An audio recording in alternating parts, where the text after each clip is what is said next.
Xo'p, uchta o'lchamda birinchi qog'ozda chizmalarini yasab bo'lganlaringizdan keyin eng oddiy dastur Tinkercadga kirib olasizlar. Tinkercad o'rgatilgan sizlarga nimani qanday qilish kerakligini va Tinkercaddan o'sha qog'oz variantda belgilangan o'lchamlar asosida maketni yasab olasizlar. Bu yerdagi shakllar asosida yasashni bilasizlar. Ko'p marta ko'rsatilgan bu yerdagi o'lchamlarni ishlatasizlar. Xo'p, sozlashingiz kerak bo'ladigan narsa bu yerda mana bular millimetrda beriladi. O'sha millimetrga qarab nisbatini olib, qiymatlarini berib olasizlar. Misol uchun, bizga 20 sm kerak bo'ladigan bo'lsa, 200 qo'yasizlar mana. 20 sm tayyor bo'ldi. Keyingisi bu tarafiga bizga necha kerak bo'ladi shunda? Xo'p, 20 ga 20 misol uchun tagini chiqarmoqchi bo'lsalaringiz, bu yoqqa qo'yasizlar. 20 sm degani bu 200 mm degani. Mana shunday qilib, balandligini ham sozlab olib, o'zlaringiz qiymatlarini berib olib ishlataverasiz. Misol uchun 20 degani 20 mm degani bu 2 sm degani. Misol uchun sizlarga 1 sm kerak bo'ladigan bo'lsa, 10 qilib kichraytirib, uchta maketini mana shunday qilib qurib olasizlar, to'liq oxirgi variantgacha. Xo'p, hozir bir ko'raylik, biror bir tayyor variant bormi ekan yasalgani. Xo'p, galeriyaga o'tamiz. Xo'p, bu yerda biror narsa bizga keraklik. Misol tariqasida mana shu bo'ladigan bo'lsa, yasagansizlar, so'roq qilaylik, yasab bo'ldinglar. Buni qanday qilib o'tkazish kerakligini aytaman. Yana bir narsaga e'tibor beringlar, har bitta detallaringiz birlashtirilgan bo'lishi kerak. Misol uchun, mana bunda hozir ajratib qo'yilganmi? Ajratib qo'yilgan mana. Qaranglar. Obyektlari mana bunday alohida ajralilayotgan bo'lmasin. Hamma narsani oxirigacha qilib bo'ldinglarmi? Belgilaysizlar. Tayyor qismi belgilab bo'lingandan keyin bolaga shiqillat deyiladi. Iltimos shiqillatib turinglar. Xo'p, belgilab olasizlar va birlashtirish bor. O'tganman, o'zlaringiz ham bilasizlar, mana buni guruh qilib, olib bitta qilib birlashtirib qo'yasizlar. Merge qilib birlashtirib qo'yganlaringizdan keyin birlashtirib bo'lgandan so'ng export qilasizlar va STL formatda export qilasizlar. STL formatda export qilganlaringizdan keyin saqlanadi va bu STL formatni Cora degan dastur bor. O'sha dastur agar o'rnatilgan bo'lsa, shu Cora yordamida ochib olasizlar. Mana sketchat qilib oldim bo'ynaga. Va biroz kutaman. Ultimaker Cora degan dasturda ochib beradi.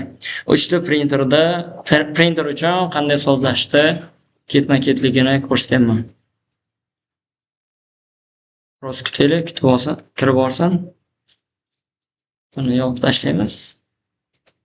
Bu ham kerak emas.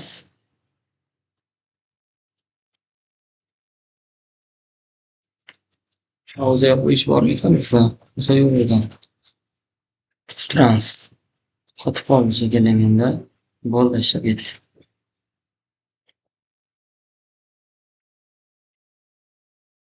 Ochdi. Mana proyektimizni ochib bo'ldi. O'sha biz tayyorlagan narsa pechatdan chiqish kerak bo'lgan narsa. Cora agar o'rnatgan bo'lsalaringiz, birinchi qiladigan narsalaringiz printer qo'shib olasizlar. Bizda o'quv markazidagisi Creality Ender 3 V3 SE degani. Agar bunaqa printer bo'lmasa, mana bu yerdan Add Printer degan ustiga bosasizlar. Bizda Non Ultimaker degan turidagisi. Ya'ni mana bunaqa yopiq holatdagisi emas, ochiq holatdagi printer bo'lganligi uchun shuni tanlaymiz. Va mana bu yerdan Add and Non-Networked Printer degan bo'limini bitta bossak ochiladi va bu yerga printerda modelni yozamiz. Bizdagi Ender 3 V3 SE mana KS ham bor, SE'si bor. Printerda aynan to'g'risini belgilashlari shart. Bo'lmasa sozlamalar xato chiqib, chiqargan narsalar sifatsiz bo'lib qoladi. Xo'p, bu yerga nomini qo'shimcha o'zgartirsak bo'ladi. Buni yangi deb qo'shimcha qo'yib qo'ydim. Yangi qo'shilayotgani uchun add qilasizlar. Va bu yerda sozlamalar chiqadi. agar o'zlaringizga moslab sozlab olsalaringiz ham bo'ladi. Turiga qarab, no standart holatida shunchaki next qilib qo'shib qo'ysalaringiz ham bo'ladi. Xo'p, menda ikkita printer hosil bo'ldi. Eski va hozir oxirgi qo'shganim yangi. Ikkovim deyarli bir xil sozlamada turibdi, shuning uchun eskisiga qo'yib qo'ydim. Bu yerdan chiqadigan materialni turini sozlaysizlar. Bizdagi PLA Plus farqi yo'q, o'zi PLA tursa ham bo'ladi, PLA Plus qilib ichidan mana bu yerda materiallar ichidan kompaniyasini topib sozlab qo'ysangiz bo'ladi. Birozgina farq qiladi xolos PLA bilan PLA Plus. Shuni anig'ini bilinglar.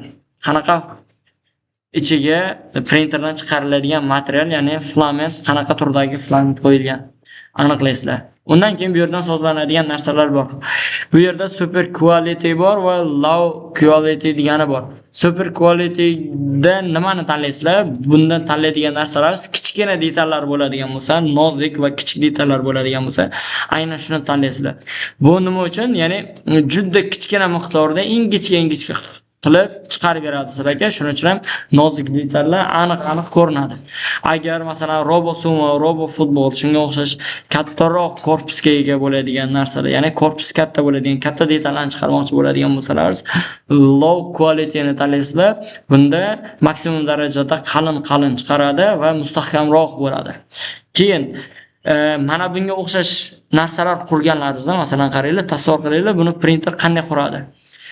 Printer misol uchun pastdan tepaga qarab quradi, mana bular havoda muallaq qolib ketadi-da. Ya'ni pastga avtomatik tushib ketib qoladi. Bilmay qolasizlar. Ya'ni printer chiqara olmaydi mana bunaqa havoda turgan narsalarni. Printer tepadan boshlab xuddi suyuqlikni to'kkanda to'kib boshlaydi. Bu narsani sozlashni o'rgataman. Bunaqa mashinaga o'xshash narsalar bo'ladigan bo'lsa, supporter degan narsa odatda o'chiq turadi. Support deganni bosasizlar, bu yerda ikki xil ko'rinish bor, normal bor va tree bor. O'zlaringizga qaysi bir ma'qul keladigan bo'lsa, sozlab olaverasizlar. Deyarli ikkovi bir xil, ahamiyatsiz narsa. Misol uchun men tree ga qo'ydim va support deganni qo'shib qo'yishlaringiz kerak. Bu tagidan ushlab turadi mana bularni pastga to'kilib ketmasligi uchun. Va qolgan sozlamalarni ham moslab sozlasalaringiz bo'ladi, lekin standart holatda mana shu tursa bo'ldi. Buni aytdim qanday sozlash kerakligini, buni qo'shib qo'yasizlar. Va oxirida mana bu yerda slice degani bor. Slice degan ustiga bosadigan bo'lsalar, sizlarga qancha vaqtda va necha gram material ketishini ko'rsatib beradi. Xo'p, ushbu materialimizni pechat qilishimiz uchun 3 soat 7 daqiqa ketar ekan va 35 gram miqdorida, ya'ni 15-80, ya'ni salkam 12 metr filament ketar ekan. Mana bu yerda esa mana shuni obyektimizda o'lchamlari mana 67,5 eni, bo'yi 64, balandligi 53.2 ekan. Xullas shunaqa o'lchamda chiqarib beradi. Hammasi tayyor bo'ldi. Previewni bosib ko'rib olsalaringiz bo'ladi. Mana previewni bosganimda mana bu osmonda qolib ketadigan narsalar uchun mana daraxtchalar qo'yib qo'ygan, ko'ryapsizmi? Tagida ushlab turadigan. Ya'ni stoyka deydi. Bu narsalarni chiqib bo'lgandan keyin yulib tashlanadi. Mana oraliqlariga ham qo'yib chiqqan, tagiga ham qo'yib chiqqan. Bu suyagichlar. Material pastga avtomatik oqib ketib qolmasligi uchun. Mana bunda qatlamlarni qanday pechat berishlarini kuzatsalaringiz bo'ladi. Qanday miqdorda chiqadi. Bu esa printerda pechat qilishning animatsiyasi. Qaysi qatlamni. Xullas shunday qilib ko'rib tasavvur uyg'otib olsalaringiz bo'ladi o'zlaringiz uchun. Xo'p, hammasi tayyor bo'lgandan keyin hamma narsa tayyor. Biz slicing qilib bo'ldik. Slicing qilib bo'lgandan keyin buni saqlash qoldi. Mana save to disk deganni tanlaysizlar. Ba'zilarda ikkita variant chiqishi mumkin. Aynan shuni tanlab, bu yerdan G-code degan amalga o'tkazasizlar. Mana G-code va nom yozib saqlab qo'yasan. Misol uchun pechat uchun tayyor deb saqladim. Va G-code bo'lishi shart. Save qilib saqlasam, mana menga o'shani tayyorlab berdi mana. Pechat uchun tayyor G-code.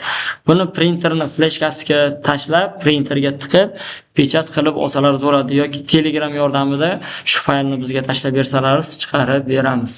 Uchta printerdan chiqarish uchun mana shu narsalarni bilib olishlaringiz kerak.